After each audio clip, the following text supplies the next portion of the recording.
শরীফ ওসমান হাদী ভাই শ্বাস প্রশ্বাস নিচ্ছেন এবং তিনি ব্লাড গ্রহণ করছেন, যেটা স্বাস্থ্যের ক্ষেত্রে ইতিবাচক। মঞ্চ 24-এর পক্ষ থেকে, জুলাইয়ের শক্তিগুলোর পক্ষ থেকে বলে দিচ্ছি, 24 ঘন্টা অতিক্রম হয়ে গেছে। আগামী 6 ঘন্টার ভিতরে এই জঙ্গি সন্ত্রাসী ছাত্রলীগের এই আক্রমণকারীকে, হত্যা চেষ্টায় জড়িত এই ছেলেকে যদি গ্রেফতার করা না হয়, স্বরাষ্ট্র উপদেষ্টাকে তার পদে থাকতে দেওয়া হবে না।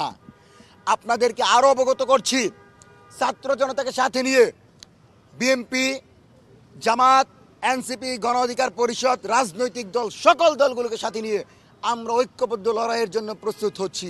আওয়ামী লীগ ছাড়া সবাই মাঠে থাকবে জুলাইয়ের পক্ষে।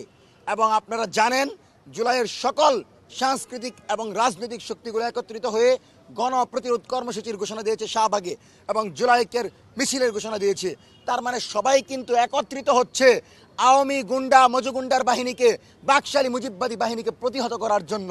এটা জেনে এবং নির্বাচনের মাধ্যমে যদি বাংলাদেশ একটি ভারসাম্যপূর্ণ রাষ্ট্র হয়ে যায়, তাহলে আওয়ামী লীগ আর ফিরে আসতে পারবে না।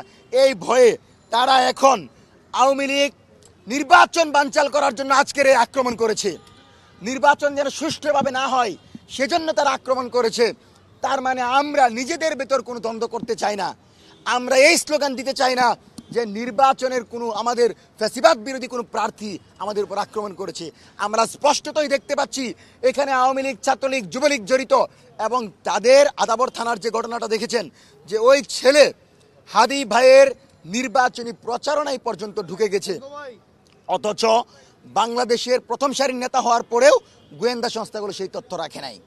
আর পূর্বে চা খাওয়ার বসার পর বলতো জামাত বিএনপির গোপন বৈঠক থেকে 10 জন আটক। তাইলে আজকে কেন আওয়ামী লীগকে ইন্দুরের গর্ত থেকে ধরে গ্রেফতার করেন না?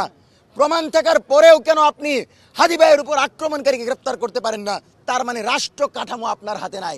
এই সব বিষয় বিবেচনা করে চরম নিরাপত্তাহীনতায় ভোগা জুলাইয়ের আমরা এই ভাইদেরকে পক্ষ থেকে রাষ্ট্রকে অনুরোধ করছি, সরকারকে অনুরোধ করছি, জনগণকে অনুরোধ করছি, ঐক্যবদ্ধ হন, আওয়ামী লীগের বিরুদ্ধে ঐক্যবদ্ধ হন, আওয়ামী লীগের বিচার প্রক্রিয়ার বিরুদ্ধে লড়াই করেন। আওয়ামী লীগের বিচার নিশ্চিত করতে হবে এবং অপরাধীকে 6 ঘন্টার ভিতর গ্রেফতার করতে হবে, নাহলে বাংলাদেশে আবার জুলাই নেমে আসবে।